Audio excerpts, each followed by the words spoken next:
Welcome to the Sound of Ideas from IdeaStream Public Media. I'm Stephanie Haney. Thank you for being with us.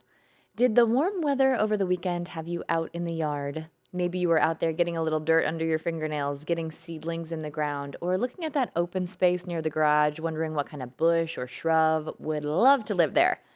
Maybe you have some space on the porch of your apartment and you want to fill a container with flowers, or possibly get some tomatoes growing. Northeast Ohio has most likely, we say very optimistically, seen its last frost of the season, which means garden centers and green thumbs are in overdrive. Today, we're spending the whole show talking gardening and answering your questions. We had such a good response to this show last month, we decided to once again get together area experts to dig into the subject. Here with me for that conversation, we have Dave Tomaszewski, co-owner of Meadow City Native Plant Nursery. Dave, welcome back to the show. Oh, hi, Stephanie. I'm very happy to be here. We also have Richard Rouser. He's one of the owners of Gales Garden Center in Westlake. Richard, thanks for being here. Thanks for having me. Also in studio, we have Ibrahim Jones. He's garden manager with the group Cleveland Roots. Ibrahim, thanks so much for being on the show today. No problem. Thank you. Appreciate it. And we also have Kim Hawkins joining us by video call. She's a volunteer with the Ohio State University Master Gardener Program. Kim, welcome to the Sound of Ideas. Good morning, everyone. Now, if you've got a question for our experts or maybe a tip to share, you can give us a call now. The number is 866-578-0903. You can also fire up your green thumbs and send us a note on email at soi@ideastream.org, or you can message us on Instagram at The Sound of Ideas.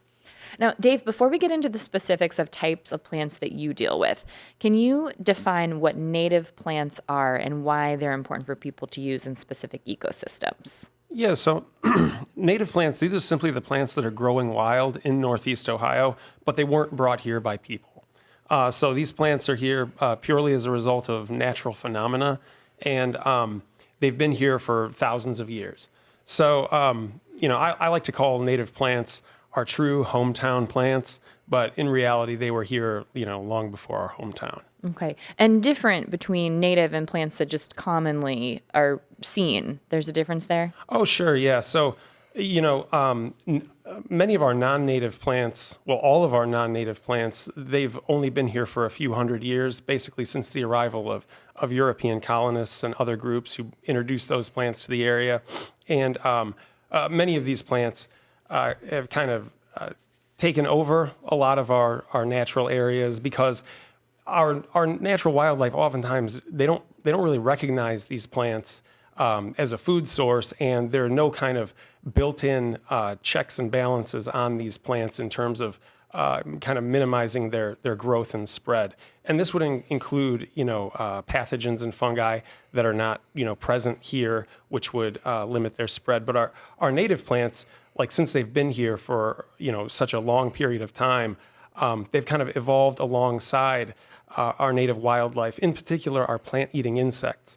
And over those many thousands of years, those insects have developed the ability to feed on those plants to a much greater extent than non-native plants, and really have come to depend on them. So the root of the importance of planting native plants is that they're supporting the food chain, and by feeding those insects, they're also supporting higher levels of the food chain, like birds, which eat the bugs that eat the plants. Okay. And your season, Dave, opened up May 1st. So how has business been so far? Is there any particular plant that people have been especially interested in? Oh, yeah. So, business has been really good. We're in our fourth year, and this has been our best kind of like opening a part of the season, compared to our previous years. So we received more online orders and had more walk-in customers. And, every year we kind of say, this is the year that we're not going to get depleted, early in the season, and we're going to have, a strong number of plants all the way through. But, darn it, it kind of is starting to happen again because we just had such an outstanding turnout of customers. So like some of the, kind of really showy plants, like the purple coneflower and the dense blazing star, these, kind of like get kind of sold out really quickly. But, we're always growing plants, and we're going to be replenishing everything, as the season continues. Okay. But folks won't have long to wait. Okay, good to know. All right, Ibi, want to talk about the soil. So there's been a couple of days in the 80s this week, but what does that mean for the soil? Is the soil still cool? Has the soil heated up? It kind of heats up a little bit, especially at the surface, like 1 or 2 inches down. So like if you're doing the direct sow, like with me, I would do a direct sow, not really right now for the cucumbers or anything like that. We usually start it in the greenhouse, but I usually work on my soil with compost that I've worked over the winter time from our compost pile. Or a lot of times we might have to get an outside source of some soil just in case we are depleting our soil, like from places like Rust Belt Riders, local places that we love to get from. But yes, it's right now kind of hard with a lot of rain and cold, cool weather. When it turns hot, you put your tomatoes out. Some people want to put their tomatoes out directly. Soon, oh, it's warm, and put the tomatoes out. Next thing you know, tomorrow is 50 or 60 degrees without a row cover. So I would just suggest people to just wait a little bit longer. Wait till you get very consistent. Get very, very consistent heat, and that you know it's not gonna pay attention to the weather and make sure it's not gonna get cool enough for your tomatoes to wilt or stunt their growth by wind damage. And the soil should be okay. Be best to put in cold weather crops. Me right now, I have collard greens, cabbage. I put my onions in already. A lot of people might put carrots in. Beets and radishes. That's my favorite, and lettuce. Okay. I'm going to stay with you on tomatoes for just a minute because we did get a question from Nicole in over email on tomatoes. Nicole says, last year I had trouble with ripe tomatoes splitting open before they were picked. Nicole says, I've heard this is due to the plant experiencing drought, then too much water. What's a good watering schedule for tomatoes to present this problem? So, EB, what would you say to that? What I would say, what I have done, because I suffer from split tomatoes. Rain will split your tomatoes, like she said. It'll be dry for a second, and then it'll rain. That'll split. A lot of people put a secondary nutrient in, like calcium, to toughen up the skin a little bit, but it make the skin tough and chewy. So what I would do is just deal with the split tomatoes, because a lot of tomatoes will heal themselves, and if worse comes to worse, there's not going to poison you for having a split tomato that's going to heal itself. But a lot of people don't like blemished tomatoes. So what I would do is make sure stay on top of the pruning. That's the best thing I do to have good commercial presentable tomatoes, is to stay on top of the pruning. When you get too much tomatoes on the branch, depending on what, like if they got 3 large brandy wines on one branch, cut one off. Let the nutrients go to the 2 that you need. Make sure that a lot of people pick them off just before they get ripe, to make sure they have that good commercial, and they'll let them ripen off the vine. I want to say they'll let them ripen off the vine and have that good complete tomato before any damage comes to it. But yeah, it's really not too much you can do about the split unless you want to put more calcium in, and that makes the skin kind of tough. A lot of people, we're potassium rich here in Ohio, so we don't usually have to deal with potassium. Only thing I can do is just overflood it after the nitrogen. You deal with the nitrogen and have it grow as far as you want to. Start putting in that blossom, most likely a phosphate type of fertilizer to get that flowering. Sorry about that. That flowering agent started, so it'll have a lot of flowers. It has a lot of flowers. It's going to have a lot of tomatoes. Just keep on top of that. Not too many tomatoes. You want the best tomatoes. You just don't want all kinds of tomatoes. You want the best out of the litter. Quality over quantity. Yes. Okay. Richard, let's talk a little bit about the up and down of the weather that we've been having. So we had some stretches in the 50s, then it climbed to the 80s. It's a little bit cooler today. So what are some of the things that we need to think about in terms of that in a garden? Well, you need to watch what you're planting. Like Evie said, you don't want to put your vegetables in. I mean, we've been selling vegetables and herbs since April when it got warm. Mm-hmm. And we caution our customers, don't plant them. Take them out, put them in. I've even, tell customers, if you want to shift them up into like a bigger pot with some potting soil, let them grow on, get the roots going, and it'll be that much more, productive when you finally do plant them in the garden.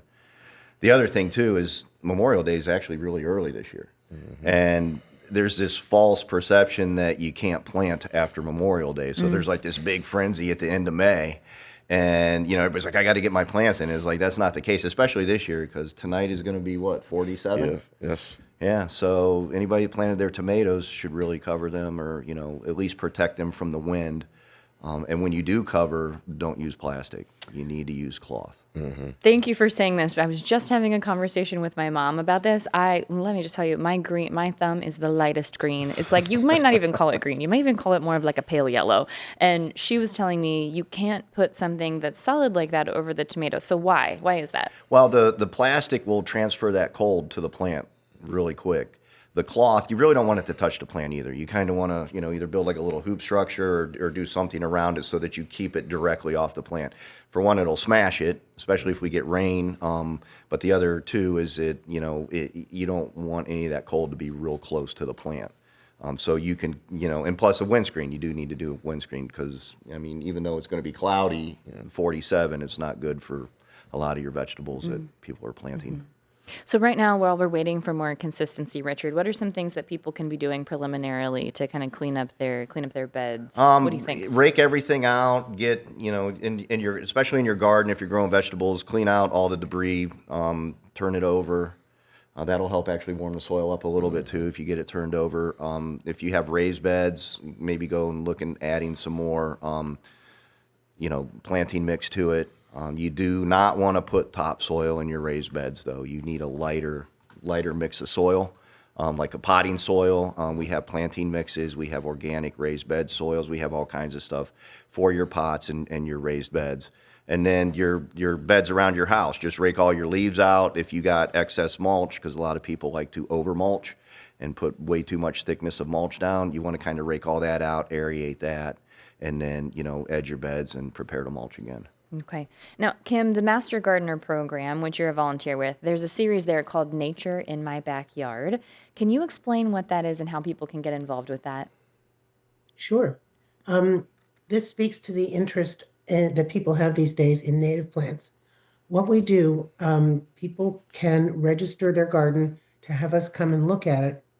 We're not going to give you a planting plan. We're not going to give you a design, but we will walk through the garden with you and point out things that are not native and that you may want to get rid of at some point. No garden has to be 100% native. It just doesn't. And there are probably favorite plants that you love that aren't native, and that's fine. A lot of people around here have peonies. Peonies are not native to Northeast Ohio, but they are wonderful plants that everybody loves. But 2 trained master gardeners will come to your house, come to your garden, walk through, and point out things that are not native you may want to get rid of, and make suggestions for things that could be replaced with. We'll also point out invasive weeds, different kinds of invasive plants that really you should get rid of. We do have You can sign up. It's totally free. Okay, how do people sign up, Kim? Go to the Cuyahoga Master Gardener website, which is cuyahogamg.org. But you could just Google Cuyahoga Master Gardeners, and it's right on the homepage. Thank I think you. it's on the homepage. Thank you for that. And there's a place to sign up. We also, at that location on our website, have lists of resources, lists of plants, links to all kinds of other resources for building a native garden. Kim, we have an email now in from Eric. Eric writes in, we had a large pine fall in a recent windstorm. Don't we all have windstorm stories over the past several months? Eric writes, the root ball was 19 feet by 11 feet. We had 3 more Whoa. pines next to it taken down. Yeah, I don't really know much about it, but that sounds Yeah. like a pretty big root ball. So Eric goes on to Pretty big say, tree. pretty big tree, sure, that there were 3 more pines next to it that were taken down, and all 4 stumps have been ground. So now there's full sun in that area. So Eric is wondering what suggestions you might have for soil amendment and what might best grow in this mixed base soil. Eric goes on to say, I understand wood chips will steal nitrogen from soil, and he is hoping to make it into a 36-foot by 9-foot shrub bed screen. Any suggestions for Eric, Kim? Because you've lost trees that have been there for a long time, I would very strongly recommend that you get a soil test. to find out what you're dealing with. Pine trees tend to make soil slightly acidic, but a soil test will really help you know what you're dealing with and know how you may need to amend the soil for different planting purposes. Ohio State does not do soil testing, and we use either the University of Massachusetts or Penn State. And you can go to their websites and find out the instructions for testing the soil. Once you know what you're dealing with, you want to have a screen of shrubs. And it's full sun. Let me think on that for a second. While you could think on put that, in- Kim, does anybody here in studio have any thoughts? I think it would depend on what he's looking to do. If he still wants to screen, obviously the pines were used as privacy. Look at other evergreen choices. The first thing I would do, though, with the chips, if it's possible, I know it's a lot. I was just planting yesterday for a customer who had a white pine fall down, and he put another white pine right back in. But a lot of wood chips, so you got to get those chips out because your plant's going to have a hard time rooting into that. You clean that out, bring some fresh soil in, get your soil tested, check for the acidity, and then figure out what you want. If you want flowering trees, obviously, or shrubs, you're not going to have the privacy in the winter, but you will have, nice green leaves all summer long. I mean, there's a long list of things that he could put back in there. And different plants, because I know white pine, blue spruce, they're very shallow rooted. That's why they're blowing over. I mean, the traditional plant that people put for screening is arborvitae, Yes. which are desirable because they grow quickly. But you also see a lot of dead ones around as you drive around. And it's really, as much as I can tell, a function of not watering. Yes. Uh, I appropriately. experience that a lot, yeah. Evie, did you have some thoughts to share? Pete, you need to water at least an inch a week. And rain will not do it, and your sprinklers will not do it. You have to put a hose in there, a drip hose, and water them. Okay, so when you say water an inch a week, what does that mean? The plants need to receive an inch of water a week, and you can measure that the old-fashioned way by taking a tuna fish can or a cat food can and putting it in the area you want water and see what it looks like, see what it feels like and looks like, and what the timing looks like when you have an inch of water in that can. Now, that's a little hard to do on a tree, but probably what works for me, and Richard, you may have other thoughts on this. Take a hose that's slowly running, not a powerful stream. Yeah, trickle. A trickle, and move it around the base of the tree, not right up next to the trunk, but out a little bit, because that's where the fine roots are that can absorb the water. And I usually assume for a newly planted tree that you want to at least do it for half an hour. And you want to move the hose around like every 10 minutes, every 15 minutes, so you're watering the entire root base. All right, thank you for that insight there, Kim. Evie, did you have something you wanted to add? Actually, they covered it. Okay, all right. Can Well, of it's soaker tuna, hose all right. too. But I mean, the new soaker hoses now just kind of sweat, and they don't like the old style was flat with the water squirting all over the place. So the new ones, like when we plant a row of arborvitae for a customer, we recommend a soaker hose, and then we run it, zigzag it through the plant, and then that way they just hook the hose up, run it for about a half hour. I know that's kind of hard with the tuna can, but I tell them the even more old-fashioned way: stick your finger down in the soil by the plant. If it's wet, you're good. If it's, but you got to watch too, because especially with arborvitae, they don't. You got to water them the first year you plant them, but they don't like it wet either. So, and there's two different varieties of arborvitaes.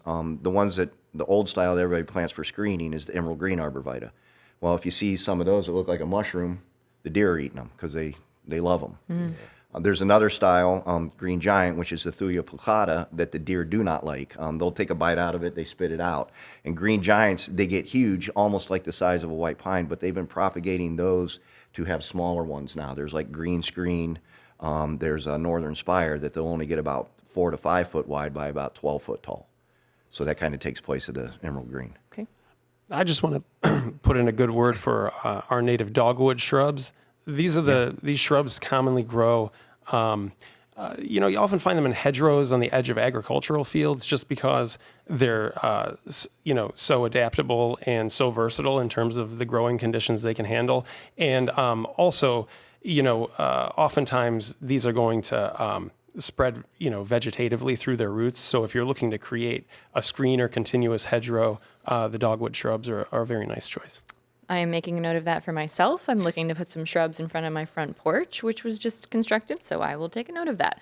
We have a call now from Kat in Cuyahoga Falls. Kat, welcome to the Sound of Ideas. Please go ahead. Oh, thank you. I have 4 Korean lilacs planted before I moved here a year and a half ago, and last summer was my first summer with them. They looked wonderful through the spring. Midsummer, they developed a milky fungus that was dry to the touch, and it was whiter and whiter through the rest of the summer until the season was over. And right now they look beautiful. I just wondered what I could put in that's organically good for the soil and the environment that might prevent that. Thank you for the question, Kat. Anybody have any insight on how to prevent that fungus on those Korean lilacs? EB? The answer is that you can't prevent it very much. Oh, okay. It's powdery mildew. It won't damage the plant. It's in the air. All that's just around our environment. The only things you can do are make sure that the plants and they're already installed, so you probably can't do anything. The air circulation does prevent it somewhat, but there's nothing you can add to the soil that will change that. In the fall, when the leaves have fallen, you want to make sure you clean up all the debris because it will stay in the soil, and dispose of it. Don't compost it, and it doesn't hurt the plants. It's not terribly attractive, but it doesn't hurt the plant. Okay, thank you for that, Kim. We have a call now from Todd in Ward 1. Todd, welcome to the Sound of Ideas. Please go ahead. Stephanie, Kim, Richard, and I don't have the other 2 people's names in my head. I want to get some questions answered about greenhouse growing. Separate from the cost and unhealthy pest control, can you tell me what your opinions are on the difficulties that are the highest of greenhouse growing, and what do you find to be the benefits of greenhouse growing separate from the cost and unhealthy pest control? And I'm talking about a large one, and not something with a bunch of pots. I'd rather have continuous soil for vegetables and floral growing. Thank you for the question, Todd. I do a lot of greenhouse growing, and I've tried a lot of greenhouse growing inside. It depends on what you're trying to grow inside. A lot of times I have good experience with things that I don't need pollinated, like lettuce, beets, and certain non-pollinate that doesn't need vegetable that doesn't need pollination. Bad experience with tomatoes because they do need to be pollinated.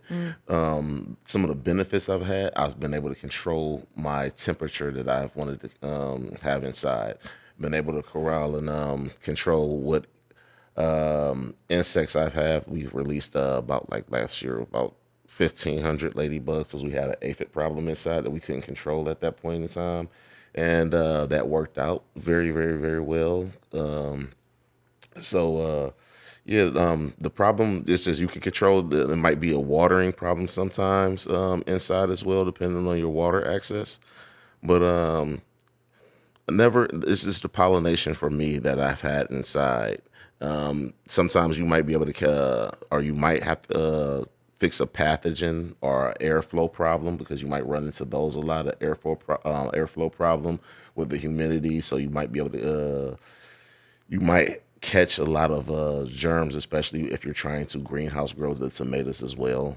A lot of perspiration, I want to say. Tomatoes don't do very well in perspiration at all. So that's some of the problems I might have. And what about you? Yeah, well, we just built a 10,000 square foot greenhouse up at Westlake, and we do some growing in there. But we also, this time of year we have our annuals and vegetables and stuff in there. But the key is being able to control the temperature. We have roof vents to let the heat out. They open automatically. You need air circulation too. You can't have stagnant air in your greenhouse. It's not good for the plants. If you get fungus or whatever, I mean, if you can control it, you're not really blowing it around, but you do need to have airflow around those plants. The other thing is just if you're going to get into the greenhouse growing as a hobby or do something like that, do some research. Figure out what you want to grow. I start pansies in the spring or actually late winter because they like it cold. You can't have them hot. Pansies, they need to grow in cold, so I do minimal heat in my greenhouse then. But then we're growing dahlias, and I do coneflowers, black-eyed Susans, and I put those in the back in a hoop house. But the hoop house, like this spring, has been so hot because of the sun and everything. I mean, I walked in there the other day; it was like 100 degrees. But you got to roll the sides up. You got to get the air. It's constantly checking your temperature, like you said, and doing all that and making sure, look for disease. You're always constantly walking around looking for insects, looking for diseases.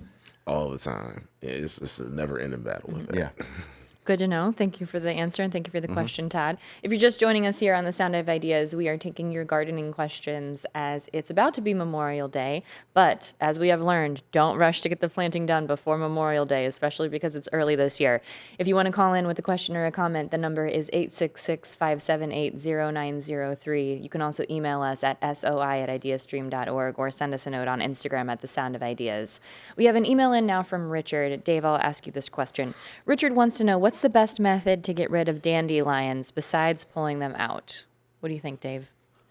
I think that for a lot of our perennial weeds, believe it or not, repeated cutting is effective. And, this will eventually starve the roots of, those energy reserves that they have, and the plant won't come back. I haven't really tried this specifically with dandelions, but recently I read a report that was, quite persuasive, and it was talking about Canada thistle issues on an organic orchard in Wisconsin. And this orchard had struggled with the presence of Canada thistle for decades. They were, had to do chemical-free, maintenance because they were organic, and they found that it was really the frequency of the above ground cutting that was the key to eliminating this very pernicious weed. And when they were removing the above ground part of the plant on every 3 weeks or less interval, they found that the Canada thistle was virtually gone by the end of the first year and totally gone by the end of the second year. And many of their other perennial weeds, which they were tending to in the same way throughout this study, also seemed to respond very well. So, and you don't have to pull it out by the root, like I was saying. It's just really cutting off that above ground portion and doing it frequently, every 3 weeks or less. And there's a nice tool for this called a diamond hoe, where you don't have to bend over. You just stand upright, push this hoe along the ground surface, and it severs that weed right there at the ground surface. So, that could be something that he might want to try. Because the frequency of the cutting would prevent it from flowering That's and dropping the seed. That is exactly right. It's like 3 weeks is kind of like the minimum lifespan that these weeds would have, where they would go to seed within that time. So that's right on. Yep. All right. And it also prevents photosynthesis, and plants can't live without photosynthesis, which creates food for the plant. And if you keep cutting off the top, plants photosynthesize through their leaves, or they bring in photosynthesis. And once the leaves are gone, they can't do that. So they will eventually, your roots will be starved. I like that idea. It was a wild idea I had. I was going through a bindweed problem, and I just used my chocolate peppermint to outcompete it, because I actually use chocolate peppermint. So sometimes you can actually take the bigger bad plant to take out the smaller plant and starve it out, if you're going to use it, if it's desirable for you. I love I love chocolate peppermint, so I wanted it to outcompete my bindweed. And so I just made sure I kept on picking the bindweed as much as I could. Put a couple of peppermint plants with it, and you know how the roots grow for peppermint plants right under the ground. So it just outcompeted it, and I hadn't had a problem since then. And I've had nothing but peppermint and lemon balm. So Okay. We have a big bindweed problem in our demonstration gardens Benjamin in Franklin. Old Brooklyn, and we've discovered that, or we've learned that cutting it off at the surface is much more effective than pulling it, for the reasons we've all talked about. All right. Here on The Sound of Ideas, we are talking about gardening and we're taking your questions. We're going to take a quick break now. We will continue this conversation and get through your calls and emails when we return. Stay with us.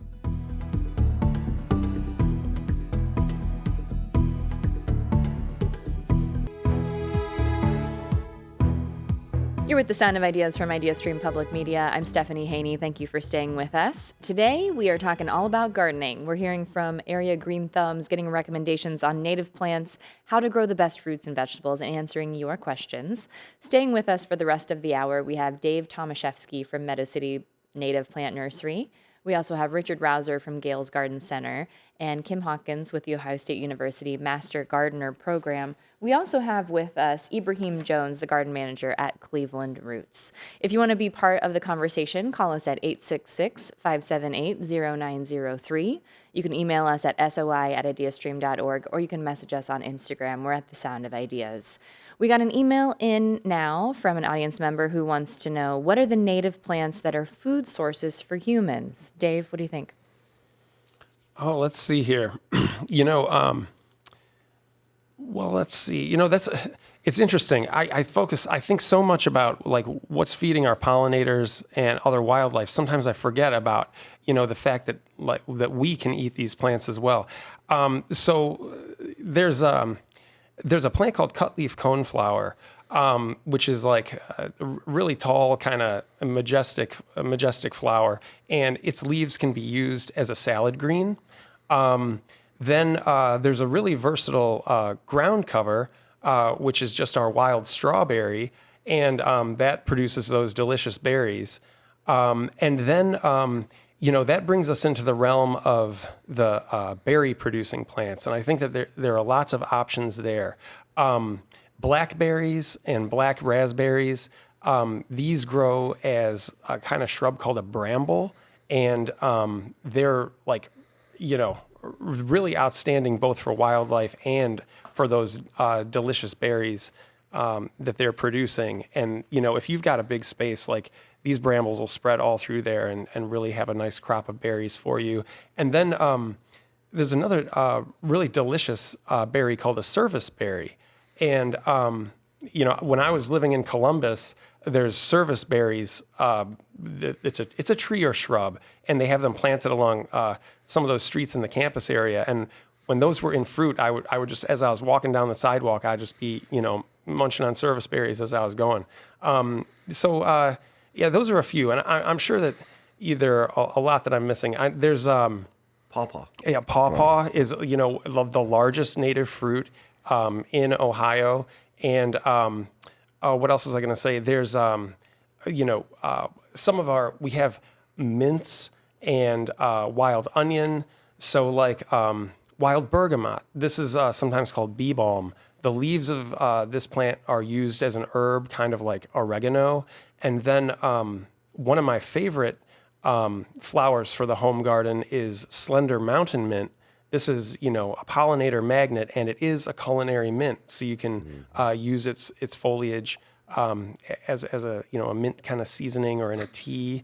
And then I mentioned the nodding wild onion, which is very oniony, as you would expect, and it's also highly resistant to deer browse, which I know is not related at all to this question, but it's just a very useful characteristic that the plant has. All right. We'll try and get a rapid fire answer session going here. We've got several emails with some questions here. Richard, Vicky wants to know, I need to declare war on thistle. What's my battle plan? Cut it down, before. Don't let it flower. That's the key. You can pull it, but I find, it's you got to get some thick gloves, maybe with some gauntlet gloves. And if you reach down in there, I find it really easy to pull, but you got to get real close to the base, and you can get that whole root out. But your best bet's just cutting it. Okay. All right. We've got a question in from Anne in North Canton. Kim, I'll ask you this. We get aphids on our cardinal flower vine. How to manage that? The simplest way is just to take a stream of water and wash them off. But as Richard, I think, was saying, and talking about greenhouses, ladybugs, you can introduce them to your garden. The problem is they tend to go, they don't stay. You can't give them instructions to stay in your garden. But they will Aphids. do- I must have pronounced that wrong. Aphids. Yeah, aphids. Sorry. Yeah. Well, there's a whole there's a whole beneficial. We use beneficials in our greenhouse. It's just insects that attack other insects. Okay. You know, if you want to encourage those beneficial kind of predatory bugs to be in your garden space, a lot of these predatory bugs, you know, they're feeding on the pests, like they're feeding on the aphids or they're feeding on the stink bugs, but they're also drinking flower nectar. But the thing about these predatory bugs is they have very short mouth parts.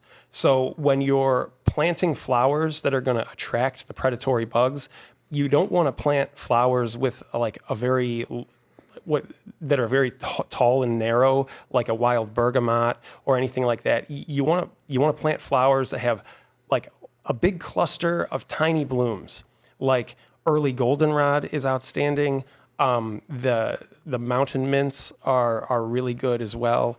And there's a plant called gray-headed coneflower.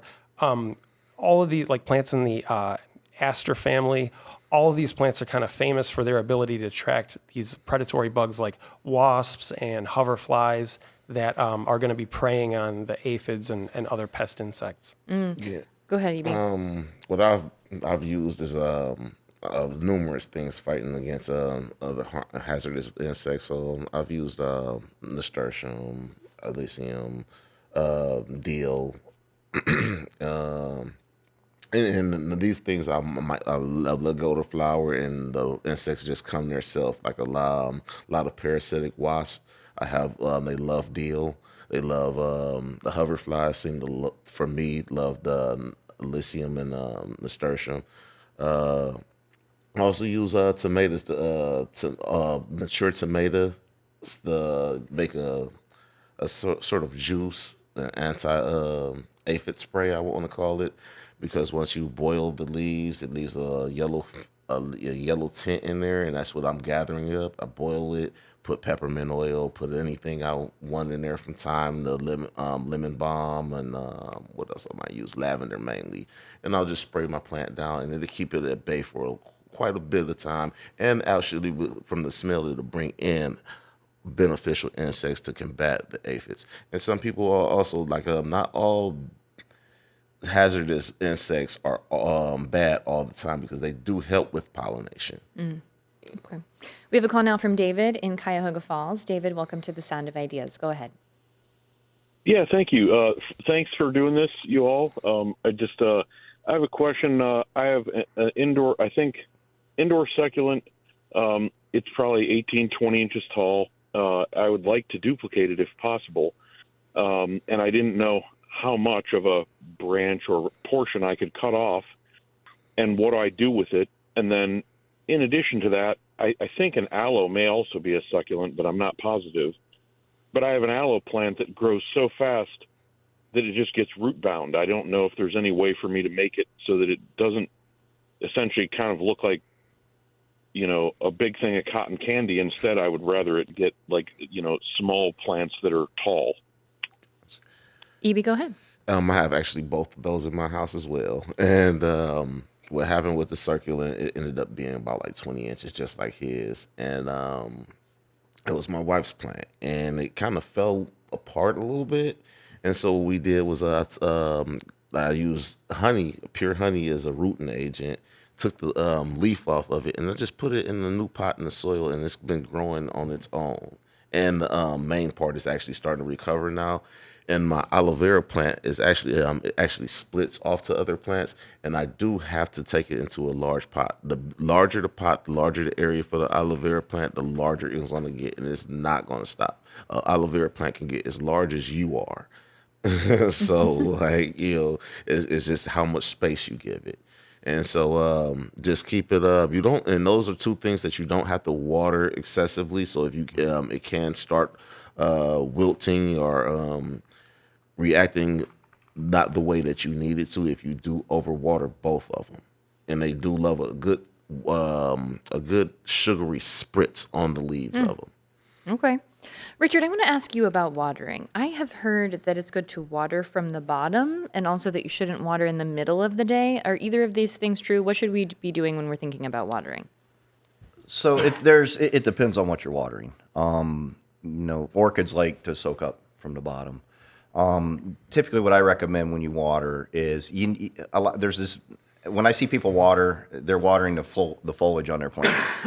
That's not how you water. You need to put the water down by the roots.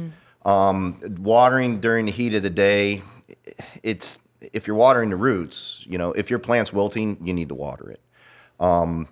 But I usually recommend watering in the morning. You don't want to water in the evening. You want your plants to dry out. You water a little bit. You water in the evening. They stay damp at night. It could harbor disease, fungus.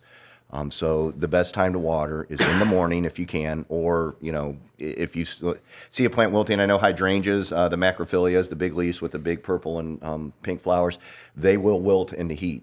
There's no ifs, ands, or buts about it. And then when it cools off at night, they perk back up. So, when it comes to watering, you need to get the water down to the roots. You want to try and keep the water off the leaves as much as possible, even though I know it's almost impossible to do that. But, in the heat of the day, if you need to water, you're not watering the foliage, you're actually watering the roots. So if you have a really stressed out plant, I'll let my plants sometimes wilt. And actually, you want your plants to be dry to fertilize them, because when you water, the fertilizer is going to, absorb up into the plant. If the plant is wet, it's not going to absorb any fertilizer. Okay. All right. I have a personal question now, and it's about grass. So whoever my grass expert is, please chime in. My yard is ripped up from some construction that we've been have going on at our house. I hear that I need to wait until the fall to plant grass. I don't want to do that. I want grass now. What can I do to clean up my yard? Anyone have any tips for me? So rake out the whole area, bring some fresh topsoil in. You can put maybe like an inch to 2 inches of topsoil down, get it all smoothed out. Put your grass seed down. There's all kinds of stuff. You can grow grass on concrete if you wanted to. The key is watering. So I like these odds for me. yeah. So people plant grass in July. They put their seed down, but you're gonna have to use a lot of water. The seed, there's so many different types of grass seed now. We sell a couple different varieties. The roots will get down to 4 feet.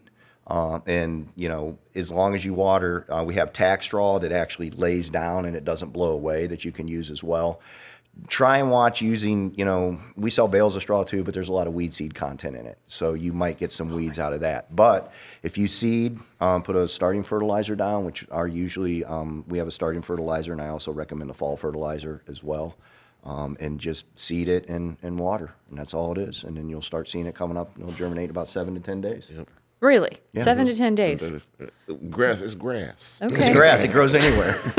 Yeah. That's The true. trick to watering anything, really, especially grass, is to water deeply.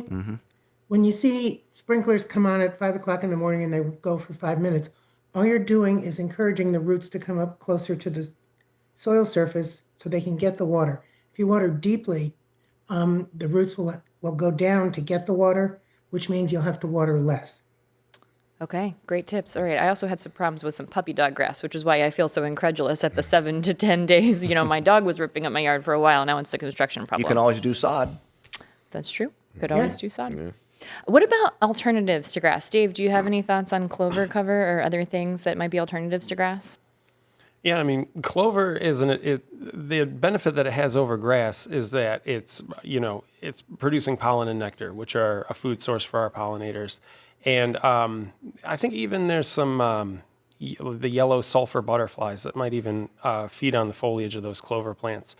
Now, the thing is, though, that since clover is not native, there are going to be some specialist insects that are not going to be served by the clover flowers. So I think clover it's a step up from grass, but you want to supplement, but it's not quite enough in and of itself. So you want to make sure you have some of those native plants in your flower beds as well. And if you wanted, I don't know, kind of like just a low growing ground cover for a sunny area, I mean, the native wild strawberry, like that really does the trick. Of course, the thing is it can't handle foot traffic. So that would be kind of like the Achilles heel there. There's also, there's, I don't know, another kind of like low growing kind of flowering plant. It's actually called pussy toes. And this plant is like probably one of the shortest plants that we have. And it'll spread to kind of like form a dense layer, and it blooms in the springtime. But again, that one, it wouldn't be able to handle that foot traffic. Okay. Creeping time. Creeping time. Yeah. Okay. That can handle it. Yeah, it could. All right. Good And to know. it's useful. Yeah. Kim, question for you from Bobby Q. Bobby Q wants to know, will viburnum flower in almost full shade? Viburnum, like some sun, almost full shade, you might get some nice looking leaves, but you also might get a spindly plant. I wouldn't plant a viburnum in full shade. What would There you are very plant few in full flowering shade? plants. I'm sorry, there are very few plants that will flower in full shade. Off the top of my head, can't think of any. Anyone here have a Hard shade, and maybe recommendation? just an hour or two of shade or of sun is fine, but full shade, it's certainly hard to get grass to grow in full shade. Okay. You can full shade. You can do hydrangea, macrophylla, the big round plant or the big round bloom. You can do rhododendrons. Do good in shade. Azaleas do good in shade. They burn in the hot afternoon sun. Clethra is a really good plant. It's got a sweet smelling flower. They tend to do a little bit better in shade. There's a really cool plant called rainbow lacothe, which is kind of like an evergreen with various colors in its leaves, like yellow, pink, green. They do good in shade. So stuff like that will do good. And there is one viburnum that I have actually seen because it was planted at our store that we had in Akron, a Birkwood viburnum. Will do okay in the shade. It always had huge flowers that we would pick off because they smelled really good. Okay. Yeah, one of the most shade Richard, are tolerant. you talking full shade there? Yeah, oh yeah, Right. they were underneath oak trees all day, huge oak trees. Okay. One of the most shade tolerant shrubs I know of is spice bush. And so spice bush is a great shrub for full shade. It doesn't have a showy flower, but it does get nice yellow foliage in the fall. And it produces berries that are like just top notch for our migratory songbirds. It's a very like lipid rich berry that the birds love. A couple people have emailed in now. Leo Q and Bobby want to know about creeping Charlie and how to get rid of that. EB, do you have any thoughts on that? Creeping Charlie, oh my God. Solarized plastic tarp. Blowtorch. Exactly. Sounds like this is a problem a lot of people have. Yes, it is a problem. Probably A dark. lifetime problem. Yeah, you might need an excavator or something like that. Dig down and get rid of it. Me, I try to think differently. But the best thing that I would do is smother it, pull it out as much as I can, smother the area, and put some heat on top of it under the solarized tarp, and see how long I can keep it going under there. Make sure that I keep it keep putting pressure on it, and just cover it with something else. Like I told you, I would cover it with my bee. I would just take it with a peppermint with it. I'll just take one thing that's useful to me and get rid of the thing that's unuseful to me. But I have never had a problem out of creeping Charlie. Fortunately, it's always been bindweed for me, so I haven't been able to put that into use with my peppermint. Well, creeping Charlie, and I guess any weeds in your lawn goes back to if your lawn's not that thick and lush, you're going to get weeds. So, I mean, there's organic fertilizers. We sell a product from Espoma. It's corn gluten. You got to put it down a lot, but that'll help thicken up your grass. You can, a lot of people do regular fertilizer, so, the more you can keep your lawn healthy, the less the weeds are going to infiltrate it. We have a question from someone who emailed in wanting to support pollinators but being allergic to bees. We have about a minute left. Does anybody have any suggestions for this person who wants to do that but has an allergy?